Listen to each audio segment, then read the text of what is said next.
거룩하고 성스럽고 존귀한 주님의 날, 주님 존전에 나오셔서 살아계신 성삼위 하나님 예배하는 사랑하는 성도 여러분들 심령 후에 여러분의 가정과 일터와 직장과 사업과 자녀들의 학업 위에 진로 위에 성삼위 하나님의 축복하심이 쭉 만나시기를 주님의 이름으로 축복합니다. 옆 사람 인사합니다. 잘 되고 있습니다. 앞으로 더 잘 될 겁니다. 당신이 최고로 잘 될 겁니다.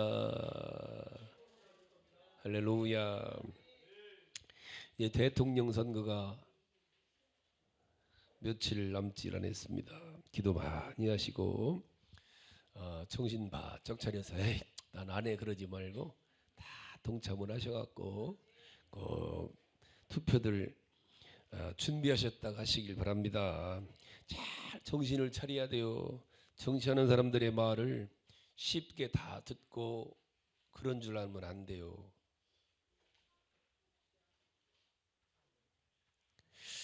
그분들은 다 그런 건 아니겠지만 나라나 백성들을 생각해서 움직이는 사람들이 아니에요. 우리가 봐도 대부분 정치인들은 자기들의 이익권을 위해서 움직이지요. 많은 국민을 위해서라고 하는데 나라를 걱정한다고 하는데 그렇지 않아요. 자기들의 이익을 위해서. 어제 국회의원들이 오늘은 민주당으로 가서 선거운동하고 있잖아요. 평생 민주당으로 살았던 분들이 이번에는 수십 명이 국힘으로 대거 몰려갔다고 그래요. 자기들의 이익을 위해서 줄서기 하는 거예요. 그들 말 들으면 믿으면 안 돼요. 고지곳대로 정신 바짝 차려야 돼요. 그들에게는 나라나 국민이 없어요. 걱정이 없어요. 줄서기 하는 거예요. 보면 알잖아요, 여러분들. 이게 오늘날만 그런 거 아니에요. 예수님 시대에도 똑같았어요. 예수님 당시에 제자들이 예수님을 따라다닌 게 죽어서 천국 가려고 예수님을 믿고 따라다닌 게 아니에요. 구원받기 위해서가 아니에요. 어느 날 갑자기 예성같이 나타난 나사렛 예수란 분이 등장하시니까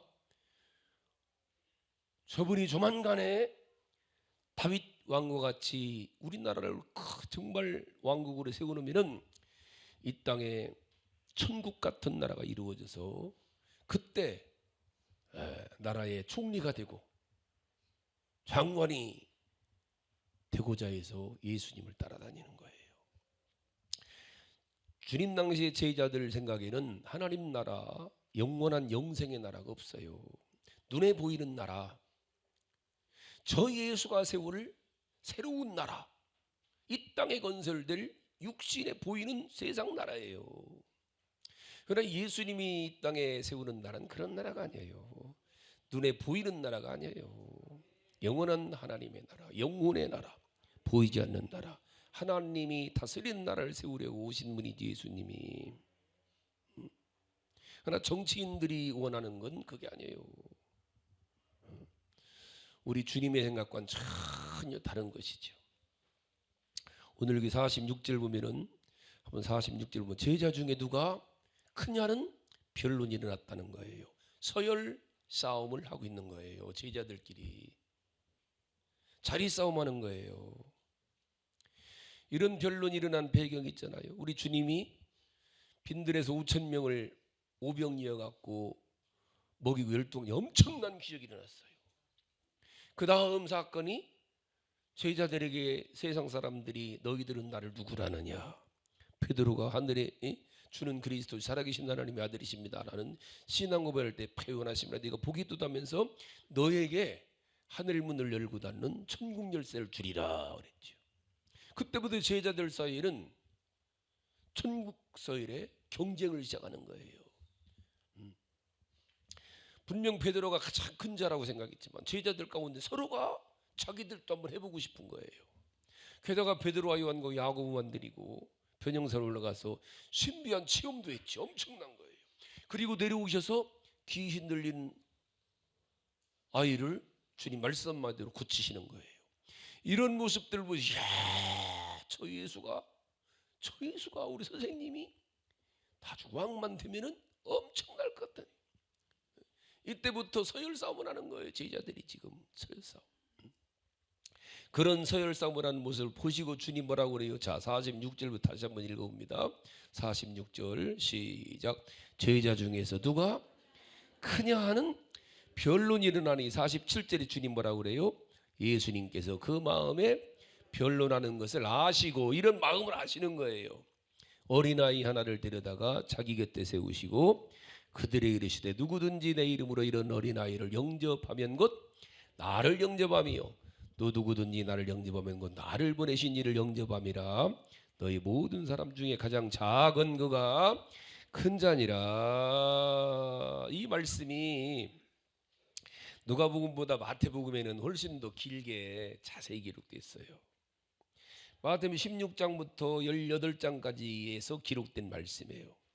자, 16장에서 아까 말씀드렸듯이 너희는 나를 누구라느냐, 베드로가 주는 그리스도 살아계신 하나님의 아들이십니다라는 그런 말씀이 16장에 나왔고, 17장에 시작되면서 변형산에서 우리 주님이 신비한 체험을 했고, 이어서 18장 가봅시다. 18장 마태복음 18장입니다.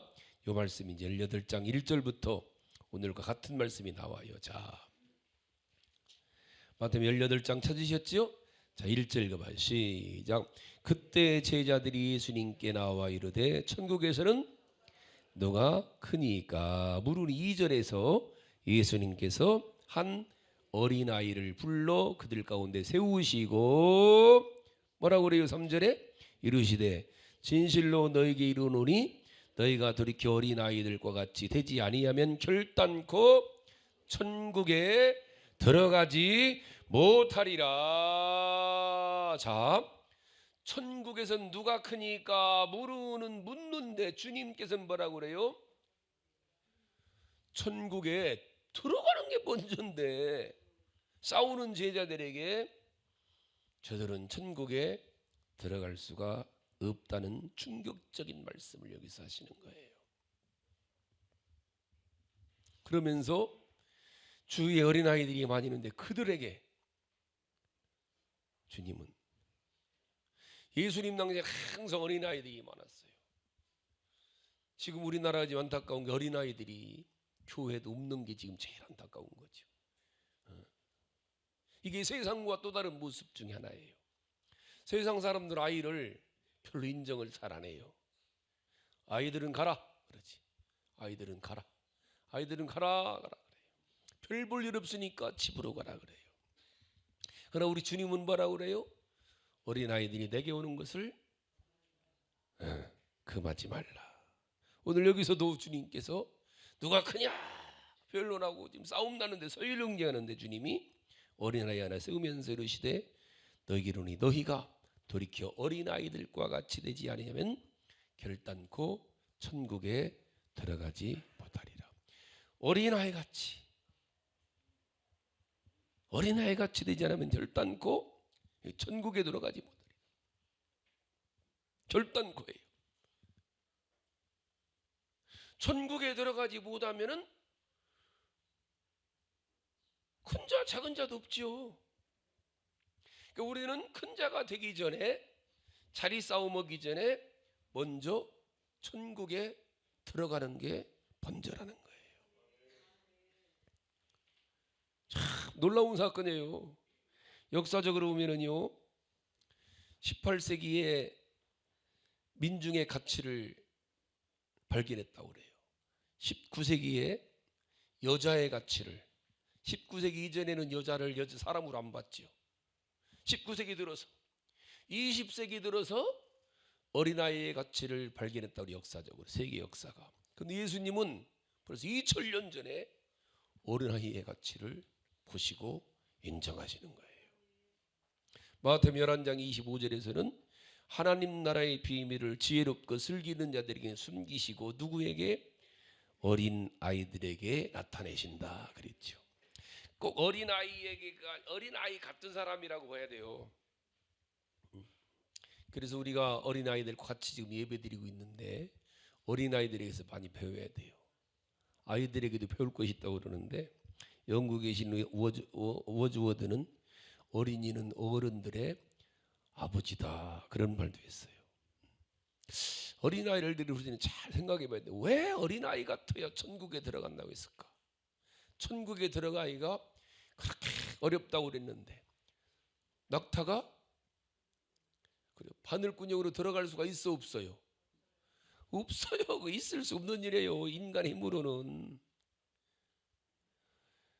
낙타는 바늘구멍으로 절대 못 들어갑니다. 육신을 가지고는. 근데 어떻게 들어가요? 천국에 가야 되는데. 그래서 성령 충만함을 받아야 되는 거예요. 할렐루야. 근데 성령은 누가 받느냐 하면은 어린아이 같아야 된다는 거 안 맞아요. 어린아이 같이. 어린아이들은 이렇게 봐. 우리 어린아이들. 오늘 예보미가 떡을 해왔는데 어린아이들은요. 어린아이를 한번 생각해 봐도 우리는 어린아이들. 우리 하나님이 우리 주님이 어린아이 같아야 천국에 들어간다 그랬는데 어린아이들은 그저 걱정이 있어 없어요? 왜 없어? 엄마 아빠 있어야 걱정이 없는 거예요. 엄마 아빠 있어야. 돈이 없어도 걱정이 없어요. 엄마 아빠는 지금 근심이 가득한데 방이 작아도 걱정이 없어. 엄마 아빠만 있으면 걱정이 없어. 애들은요. 그냥 좋지? 예, 좋아요 그냥. 오늘 우리 성도들이 그래야 된다는 거예요. 하나님 아버지만 계시면은 예배 드리면서까지도 이렇게 근심 걱정이 많은 문제가 있는 거예요. 그래서 옆 사람 얼굴 좀 보아요. 근심 있나? 딴 생각으로 예배 드리는 거 아닌가? 아버지 앞에까지 와서도 남들은 다 이렇게 하나님 앞에 찬양하는데 근심으로 가득 차서 걱정으로 가득 차서 예배 드리고 있지 않은가? 저는 어린아이 같은 사람은 부모님이 계시면 그냥 근심 걱정이 없고 그저 편안히. 저는 어린아이 같은 사람이 왜 천국에 들어간다고 했을까? 엄마 아빠만 계시면 그냥 엄마 아빠를 그게 절대적으로 믿는 거예요.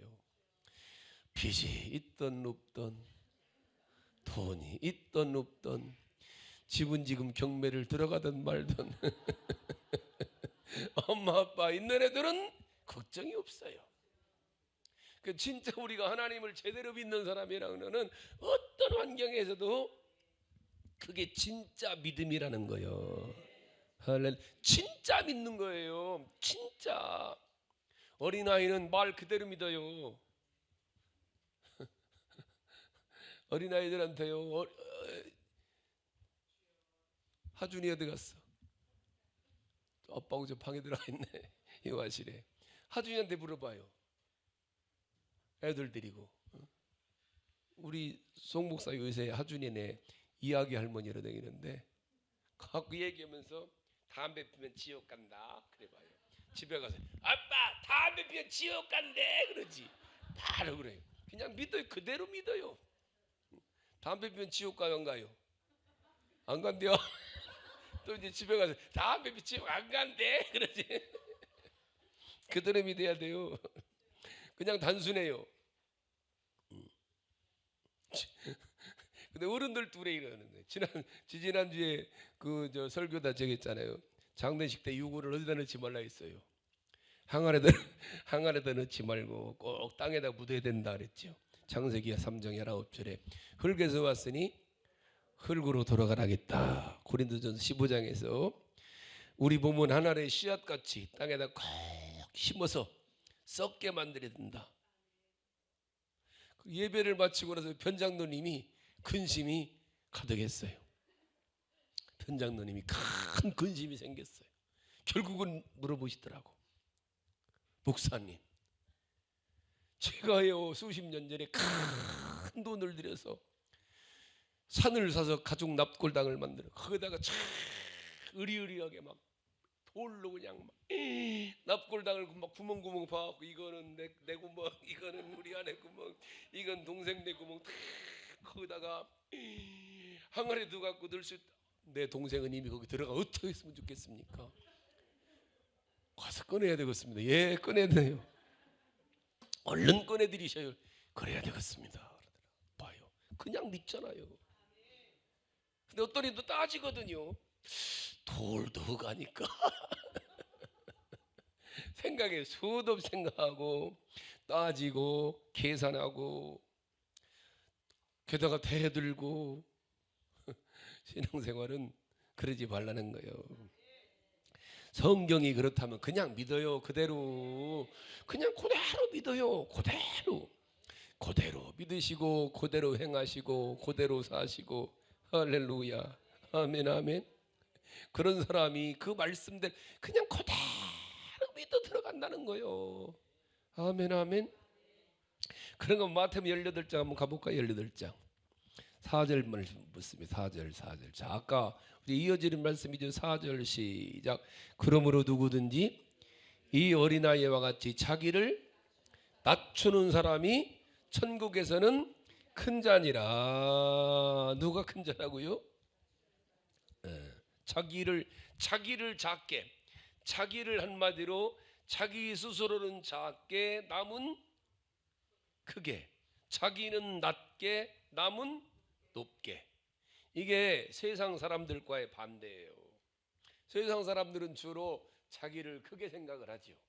자기를 대단하게 생각하고. 근데 어린아이들은 여러분 고향 가봐서 고향? 우리 어린아이들 때 뛰어들 우리 하천뚝이 있거든요. 가봐요. 그냥 논두렁 같이. 옛날엔 뚝이 높았는데, 옛날엔 강이 넓었는데, 강이 아니잖아요. 그냥 하천이잖아요. 어린아이 가봐요. 어린아이 때는 개울도 강처럼 보이지. 근데 이렇게 지나서 보니까 고향 가봐요. 다 아이고 그러지. 어른들 생각하면 다 그래. 아이고 우리 아이고. 우리 학교 바닥도 얼마나 넓었어요. 운동장이 그렇게 넓었는데 지금 가보니까 아이고 그러잖아요.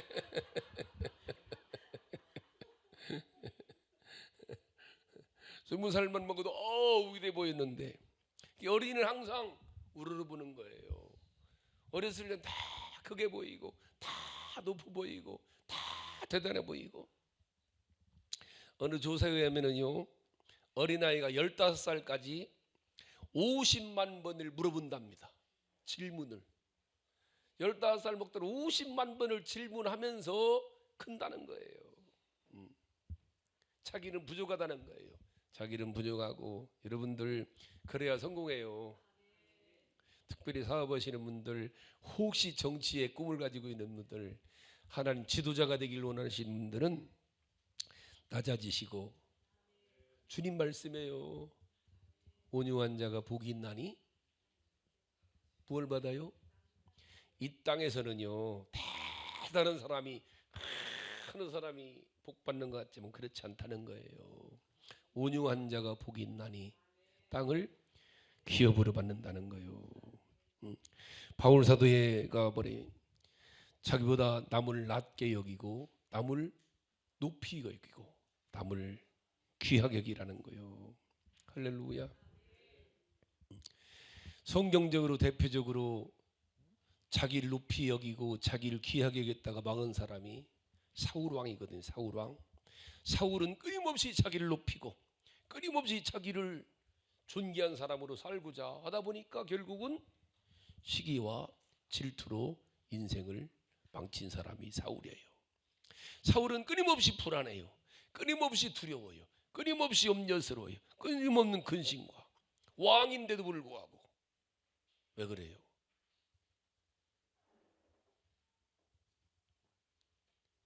자기를 오직 높이는 게 목적이었기 때문에 그래요. 그래서 그래요. 시기와 질투로. 안타까운 거지. 다윗은 달라요. 다윗은 사울왕에 비해서 다윗은 달라요. 다윗은 2세 말제 아들로 태어나서 평생을 말제로 살아가는 거예요. 행복한 사람은 말제로 사는 사람이 제일 행복합니다. 다윗은 임금이 돼서도 말제와 같은 삶으로 사는 거예요. 그러니까 어느 곳에서 어떤 환경에서도 불편함이 없지요. 여러분들 그렇게 살아가시기를 주님의 이름으로 축복합니다. 낮은 자로 온유한 자는 복이 있나니 우리가 사는 지구상에서요 가장 큰 동물이 뭔지 알아요? 제일 큰 동물. 하준이가 잘 알 텐데. 하준이가 유아실 들어간 데 있어갖고 이 세상에서 제일 지구상에서 현재 제일 큰 동물이 뭐라고요? 공룡은 없죠 지금. 공룡은 없어요. 공룡이 제일 컸었죠 옛날에는. 현재는 흰수염고래가 제일 크답니다. 흰수염고래가. 큰 흰수염고래는 몸무게가 160톤까지 간다고 그래요. 어마어마한 거지. 그런데 얘기했던 주라기 시대에 공룡은 그보다 훨씬 컸죠. 근데 흰수염고래를 우리가 볼 수 있어요? 공룡이 있어요? 없어요. 전 세계에서 가장 많은 동물이 뭘까요? 포유류 동물 중에 쥐랍니다. 쥐.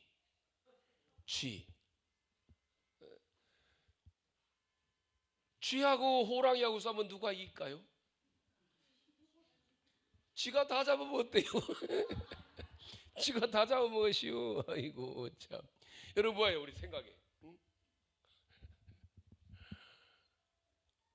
지난달에 우리 화성에 독수리 떼가 한 50마리가 나타났었지 하늘에. 독수리 떼. 독수리가 이시오? 참새가 다 잡아먹었대요. 누가? 참새가. 이걸 우린 자라내야 돼요. 호랑이가 있어요? 호랑이 중에 시베리아 호랑이 제일 크다는데 길이가 2m가 넘는데요. 호랑이가 있어요? 토끼가 다 잡아먹었대요. 이게 땅이라는 거예요. 땅. 너무 큰 짐승은 생존하지를 못한다는 거예요. 반면 아주 작은 짐승이나 순한 짐승들만 생존하고 살아간다는 거예요. 작은 자가 큰 자를 이기고 한 사람이 천을 이기는 게 하나님의 역사라는 사실이에요. 지금도 마찬가지예요. 하나님의 사람은 작지만 세상에 큰 자를 이기게 하신 분이 바로 하나님이라는 사실이죠. 오늘도 주님 그러는 거예요. 어린아이와 같이 자기를 낮추는 사람이 천국에서는 큰 자다. 근데 다시 한번 누가 한번 가봐요. 기가 막힌 말씀하지. 47절 48절 보면은요, 예수님이 처음에는 어린아이 하다가 나중엔 뭐라고 그러냐면은 자, 그러니까 꼭 어린아이가 아니라는 거예요. 여기서 보면은 천국을 누가 들어가냐, 어린아이 같은 사람이라고 봐야 되는 거예요. 47절 시작. 예수께서 그 마음에 변론하는 것을 아시고 어린아이 하나를 데려다가 자기 곁에 세우시고 48절 시작. 그들에게 이르시되 누구든지 내 이름으로 이런 어린아이를 영접하면 곧 나를 영접하며 또 누구든지 나를 영접하면 곧 나를 보내신 이를 영접함이라. 너희 모든 사람 중에 가장 작은 그가 큰 자니라. 그러니까 이 말씀은 꼭 어린아이만 얘기하는 게 아니에요. 한 영혼의 가치를 이게 없다는 거 비교하지 말라는 거예요. 그러니까 여기는 단순히 어리다는 개념만이 아니라 영적으로 연약하고 보잘것없고 좀 그런 사람이라도 영적으로 이 부분을 교회에서는 잘 봐야 돼요. 영적으로 어린아이같이 미성숙해서 쉽게 상처받고 실족하고 그럴 수 있는 사람까지도 품어야 된다는 거예요. 할렐루야. 48절 다시 한번 읽어봐요. 48절. 그런 사람들을 무엇하는 거예요? 마지막으로 48절 시작. 그들에게 이르시되 누구든지 내 이름으로 이런 어린아이를 영접하면 곧 나를 영접하며 누구든지 나를 영접하면 곧 나를 보내신 영접함이라. 무슨 얘기예요? 예수님은 어린아이를 영접하는 자가 가장 큰 자라는 거예요. 영접하는 건 환영한다는 거예요. 영어 성경 웰컴이에요. 즉 어린아이를 영접하고 어린아이를 봉사하고 섬기는 걸 말하는 거예요. 근데 이게 잘 보면은 어린아이 같이 되지 않으면 천국에 들어갈 수가 없다고 할 때 어린아이는 긍정적인 면이에요.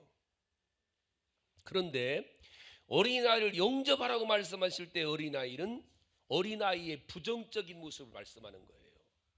이해 가셨나이까? 어린아이 같이 되지 않으면은 즉 어린아이 같이 되라는 거예요.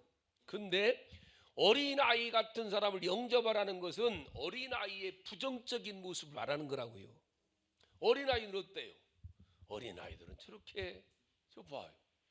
말 설교를 해도 듣지도 않고 안 듣는 것 같아도 쟤들도 듣지만 봐요.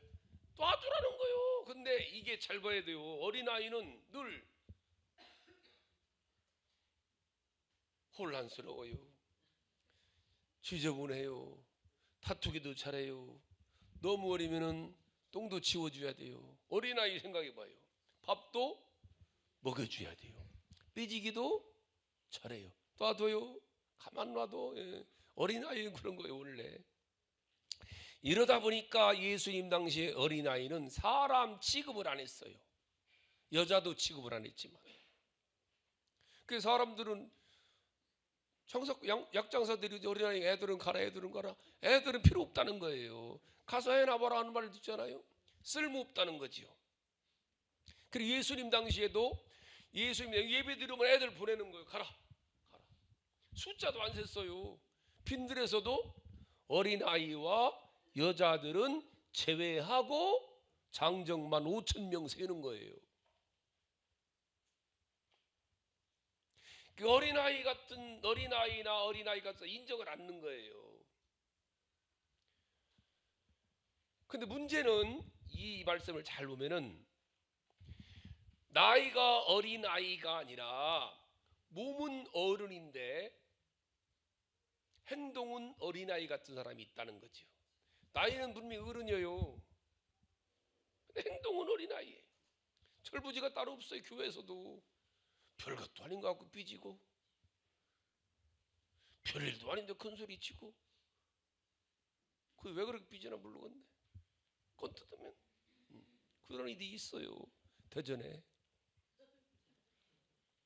그런데 주님이 말씀하시는 것은 그런 어린아이 같은 어른이라도 영접하라는 거예요. 교회 안에 어린아이 같은 어른이 있어요. 이름은 권사인데 아이고 왜 권사? 예, 어린아이 같이 시킨 거예요. 그런 이들까지도 예수님 영접하라는 거예요. 할렐루야. 그게 큰 사람이라는 거예요. 전 우리 교회는 다 그런 성도들 되시기 바랍니다. 우리 장로님들은 꼭 그런 장로님들 되셔요. 누구나 다 영접할 수 있는 장로님. 누구에게나 다 똑같이 차별하지 말고 차별하지 말고 사람의 위대함은 누구나 다 받아들여. 태평양 바다가 얼마나 넓어요. 얼마나 커요. 모든 생물 다 받아들이잖아요. 그런 사람이 돼야 된다는 거예요. 할렐루야. 이게 주님 말씀이 그 말씀이에요. 부족하고 보잘것없는 것 같아 보이지만 차별하지 말고. 할렐루야. 어떤 이들은 이게 문제죠. 우리는 마음을 넓히고 이런 사람들이 이런 어린아이 같은 사람들이 됐을 때에 누구나 다 천국에 들어갈 수가 있고 들어가야만이 자리를 차지할 수가 있고. 할렐루야. 우리 성도들은 전부 다 이런 주님께서 인정하시는 주님께서 받으시는 어린아이 같은 신앙인들 다 되셔서 천국에 다 들어가시고 천국에서 다 큰 자로 살아갈 수 있게 되기를 주님의 이름으로 축복합니다. 기도하시겠습니다. 우리 한번 동성